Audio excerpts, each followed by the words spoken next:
It's great to have your company for the weekly this Friday, the 8th day of October. My name's Jessica Amir, a senior market analyst with Bell Direct. Well, the Aussie share market had a topsy-turvy week, but looks set to close higher on a weekly basis for the first time in 5 weeks. Monday to Thursday, the market has gained 1%, fueled by gains in the energy sector, which rose almost 4% after the oil price hit a 7-year high. With oil investors pumped that oil companies will be making more money amid the energy crunch. Financials also helped to lift the market too, after the banking sector rose about 2% ahead of New South Wales reopening its economy next week, with gyms and restaurants to open their doors after New South Wales passed its 70% double dose milestone.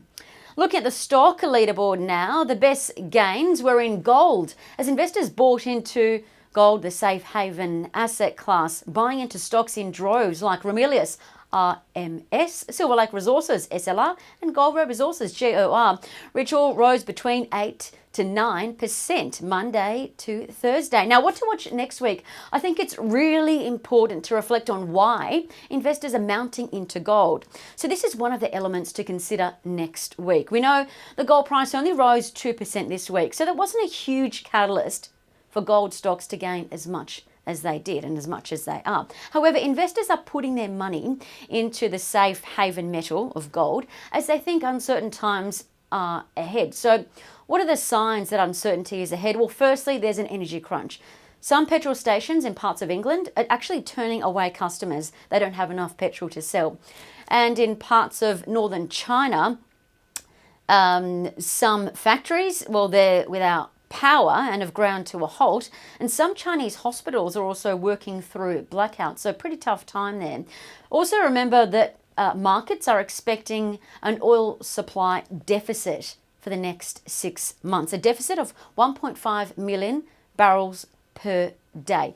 So this deficit will likely push up oil prices and oil stocks with it. But on the flip side, higher oil prices actually increase freight costs, particularly for growth stocks and miners. So this is causing downward pressure on some equities.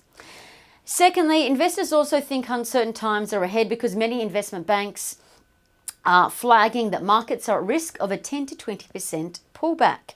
Why is this the case? Well, central banks are slowing down on bond buying, which will increase corporate interest rates. Also, central banks like New Zealand Central Bank are actually starting to increase official interest rates sooner than expected.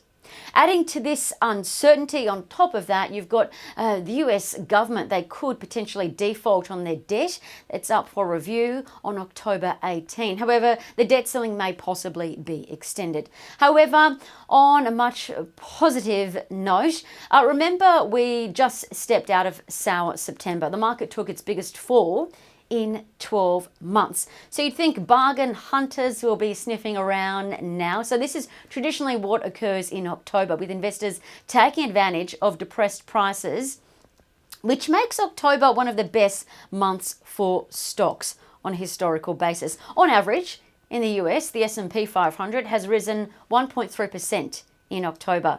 That's looking at the average since 1998. And in Australia, the ASX 200 has risen almost 1% in October as well. Now, investment houses like JP Morgan also think now could be a great time to buy the dip into economically sensitive cyclical shares that could benefit from broad economic growth. Investment bank Barclays agrees with this thinking, saying equities are the best asset class for producing positive returns and yields in high inflation environments like what we're in. With that in mind, where did Bell Direct clients find the most value this week? Well, some of the most bought stocks were in Whitehaven Coal, WHC, and Flight Centre, FLT. Clients also bought the dip into BHP. BHP is the ticker, of course, and Fortescue Metals, FMG, while Bell Direct clients took profits in Linus, LYC, CBA, and Woolworths, WOW. Other stocks that saw a bit of activity included CSL, CSR, and Novonix, NVX. And lastly, there's a bit of economic news to be across next week. The all-important important employment data will be watched like a hawk on Thursday with September's data release, but it won't likely move markets given the widespread lockdowns were in place last month. So you'd expect October's readout to be much more exciting. And that's the weekly. Don't forget to follow us on Twitter for the latest news. If you've got any questions, please leave them in the comment section on YouTube. From all of us here at Bell Direct, have a happy and safe weekend. I'm Jessica Amir. Bye for now.